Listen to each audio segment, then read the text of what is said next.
Number 82. The Crab Family Lesson. In a small, cozy part of the beach, where the sand was soft and the water was clear, lived a mother crab with her young son. They enjoyed the sunny days by the sea, playing and searching for food along the water's edge. One day, as they were walking together, the mother crab noticed something about her son's walking style that made her concerned. The young crab walked very awkwardly, moving sideways instead of going straight forward. "My dear child," the mother crab said, looking at her son with a gentle smile, "why do you walk so crookedly? It would look so much nicer if you walked straight ahead." The young crab listened to his mother and thought about what she said. He looked up at her and replied, "That's true, Mom. I see your point. But can you show me how to walk straight? I will follow your example and learn from you." The mother crab agreed and tried to show her son how to walk straight. She wanted to set a good example. However, as much as she tried, she couldn't walk straight herself because, like all crabs, she was naturally designed to walk sideways. Each time she attempted to walk forward, she ended up moving to one side. The young crab watched his mother struggle and realized that she walked just like he did.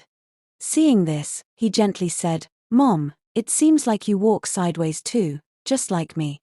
The mother crab stopped and looked at her own movements. She realized that she had been asking her son to do something that she herself could not do. She felt a little embarrassed but learned an important lesson at that moment. "You are right, my son," the mother crab admitted, "I do walk sideways just like you. I'm sorry for asking you to walk straight when I myself can't do it. We crabs walk this way, and that's okay." The young crab smiled, happy to hear his mother understand. "It's all right, Mom. We can both walk sideways and still enjoy the beach." From then on, the mother crab learned that teaching by example was more powerful than simply giving advice. She knew that to teach her son something, she needed to show him through her actions, not just her words. The mother and her son continued to live happily on their beach, walking sideways, just as crabs should. They often remembered that day and the lesson they learned together. That example is more effective than instruction.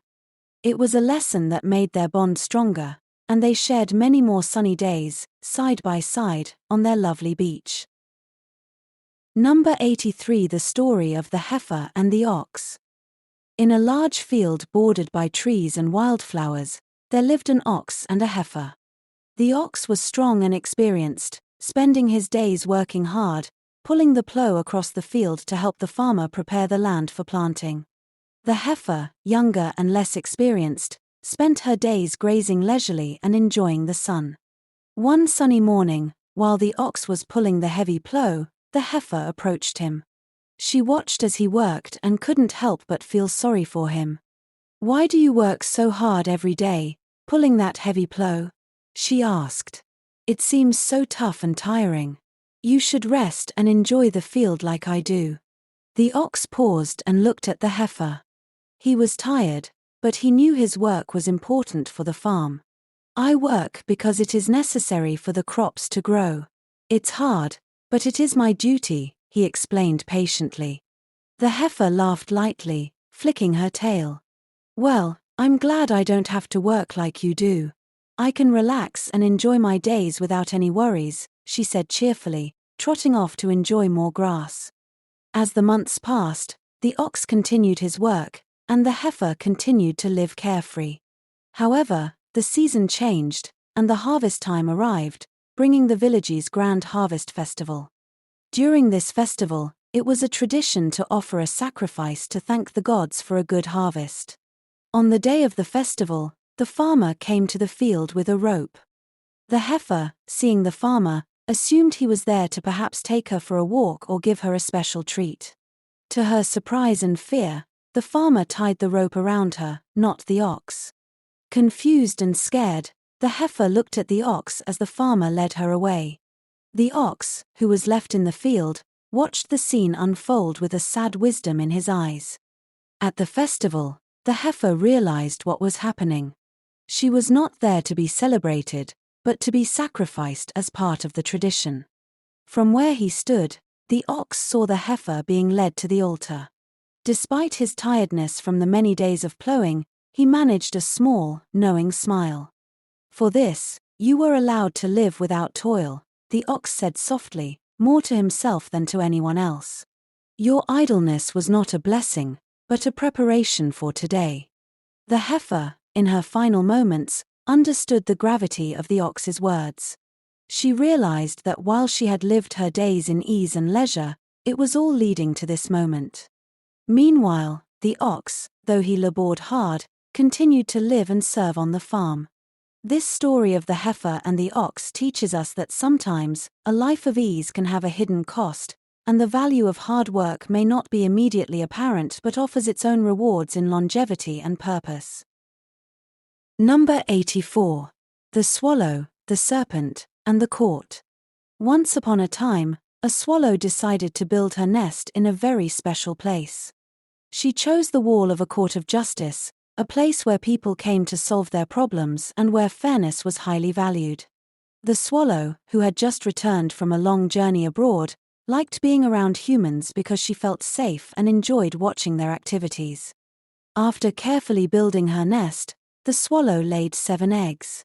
She was very happy and spent her days looking after the eggs, waiting for them to hatch into little baby swallows. She felt secure in her nest on the court's wall, believing it to be a safe haven. However, one day while the swallow was away searching for food, a sneaky serpent living in a hole in the same wall discovered the nest. The serpent was hungry and saw the baby swallows as an easy meal. Without a second thought, the serpent glided up to the nest and ate all 7 unfledged birds. When the swallow returned, she was devastated to find her nest empty. Her heart broke as she realized what had happened to her young ones. In her grief, she cried out, "Woe to me, a stranger! In this place, where the rights of all are supposed to be protected, I alone have suffered such a great wrong." Her cries echoed around the walls of the court of justice, touching the hearts of those who heard her.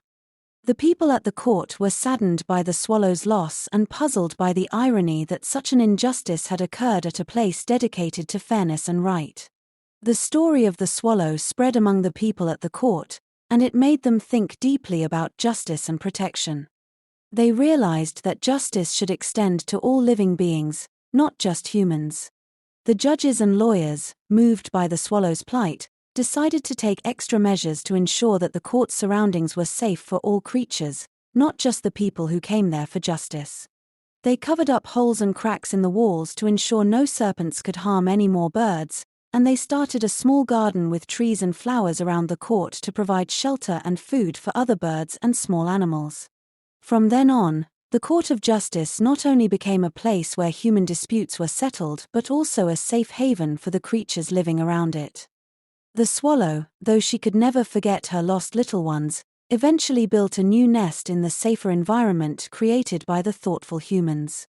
Her story reminded everyone at the court that justice is a concept that should encompass all of life, respecting and protecting the vulnerable. The swallow continued to live by the court, her presence a constant reminder of the lessons learned from her loss and the importance of compassion and protection under the law. Number 85. The Lion's Rampage in the Farmyard. One sunny day, a lion wandered out of the forest and into a peaceful farmyard. The farm was filled with animals and bustling with daily chores. The farmer, seeing the lion enter, thought it would be a great feat to capture such a magnificent beast. Imagining the praise he would receive, the farmer quickly shut the farmyard gate, trapping the lion inside. At first, the lion was calm, simply looking around and sniffing the air. However, as it realized that it was trapped, its demeanor changed. The lion began to pace back and forth, its eyes flashing and its tail lashing. The farmer watched from a distance, growing increasingly nervous as he observed the lion's growing agitation. Soon, the lion's frustration turned to fury. Unable to escape, it vented its anger on the nearest animals. It first attacked the sheep, killing them swiftly. The bleating of the sheep and the sight of the predator set the whole farmyard into a panic. The oxen, trying to flee, were next to face the lion's wrath. The powerful lion struck them down one by one. The farmer, who had initially felt brave behind the safety of the closed gate, now trembled with fear. He realized his grave mistake. The farmyard, meant to be a place of life and productivity, had turned into a scene of chaos and destruction. Alarmed for his own safety and regretting his decision, the farmer rushed to the gate. With shaking hands, he opened it, hoping the lion would simply leave and spare the rest of the farm. The lion, seeing the path to freedom open, gave one last menacing look at the farmer and strode out of the gate, disappearing back into the forest. The farmer stood in the aftermath, lamenting the loss of his sheep and oxen. His dream of capturing the lion had turned into a costly nightmare. His wife, who had watched everything from the safety of their home, approached him. She had always known her husband's idea was foolish, and now, seeing the consequences, she couldn't hold back her words. "On my word, you are rightly served," she said sternly. "How could you think of shutting up a lion in our farmyard? You know you tremble at the mere sound of his roar even when he is far away in the forest. What made you think you could handle him here, at home?" From that day on, the farmer learned to respect the wildness of the forest creatures and never again attempted such a reckless act. He understood that some forces of nature are meant to remain wild and free, and that his safety and the safety of his farm depended on respecting those boundaries. The lion in the farmyard taught him a lesson in humility and caution, one he would never forget.